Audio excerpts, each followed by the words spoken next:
কয়েকদিন ধরেই দেশের বিভিন্ন স্থানে ডেঙ্গুর প্রকোপ বাড়ছে। সবশেষ 24 ঘন্টায় 2 জনের মৃত্যু হয়েছে। এ বিষয়ে জানতে এখন আমরা যাচ্ছি বরগুনায়। সেখানে আছেন আমাদের স্টাফ করেসপন্ডেন্ট সোহেল হাফিজ। সোহেল, বরগুনায় ডেঙ্গু রোগীর সংখ্যা কেমন এবং চিকিৎসকরা কি বলছেন আমাদেরকে জানাবেন।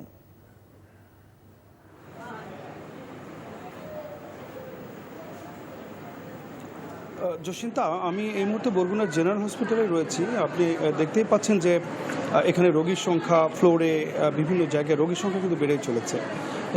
বরগুনা জেলায় আজকের তথ্য অনুযায়ী বরগুনা জেলায় বর্তমানে গত 24 ঘন্টায় রোগী ভর্তি হয়েছে 79 জন এবং এখন পর্যন্ত ভর্তি রয়েছে 215 জন হসপিটালগুলোতে।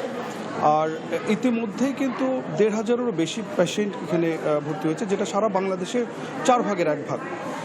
আর দিন দিন এই রোগে বা ডেঙ্গু রোগে আক্রান্ত হয়ে মৃত্যুর সংখ্যাও কিন্তু বেড়েছে। ইতিমধ্যে বরগুনা জেনারেল হসপিটালে 6 জন আক্রান্ত হয়ে মৃত্যু হয়েছে, কিন্তু বেসরকারি হিসেবে আমাদের যে হাতে যে তথ্য রয়েছে বিভিন্ন হসপিটালগুলোতে চিকিৎসা নিতে গিয়ে পর্যন্ত 15 জনেরও বেশি মৃত্যুবরণ করেছে।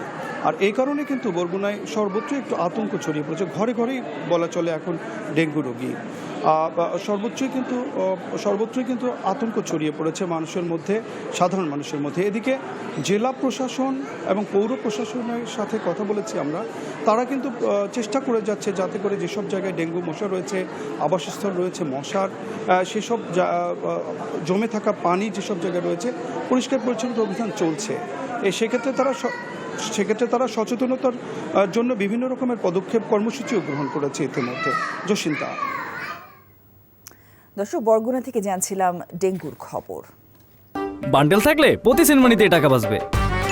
বিকাশ সেনমানি বান্ডেল কিনে জিতুন প্রতি লেনদেনে।